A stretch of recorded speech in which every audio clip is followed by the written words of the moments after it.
It's no secret that TNT is one of the most destructive but useful blocks in all of Minecraft. It's used to blow up your friend's base, for fully automatic farms, or for giant world-eating quarries. However, what if I told you that TNT could do more than destroy blocks? What if I told you that TNT could destroy all of Minecraft as you know it? If you want to understand how TNT can break the world, we need to take a look at how it's made. TNT is made by using 4 sand and 5 gunpowder. However, the recipe itself makes no sense. One of these items can't be what it claims to be.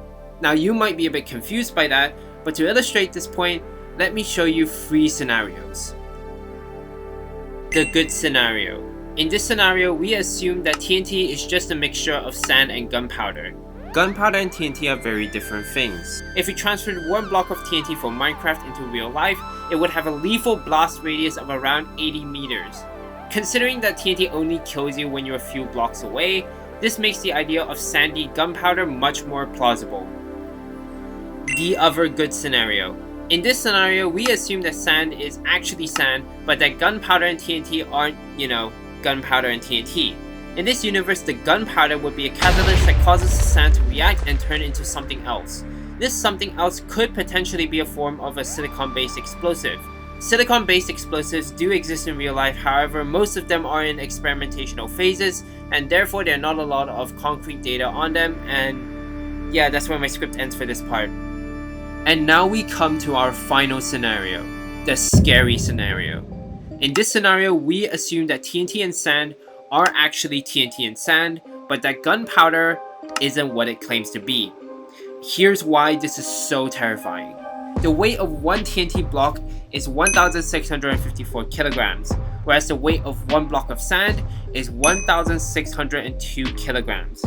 TNT takes 4 sand and 5 gunpowder to craft, but 4 blocks of sand contain a mass of 6,408 kilograms, way more than what should be inside the TNT. The only thing left that could balance this out would be the gunpowder, which will have to have a mass of negative 4,754 kilograms in order to compensate for the excess mass.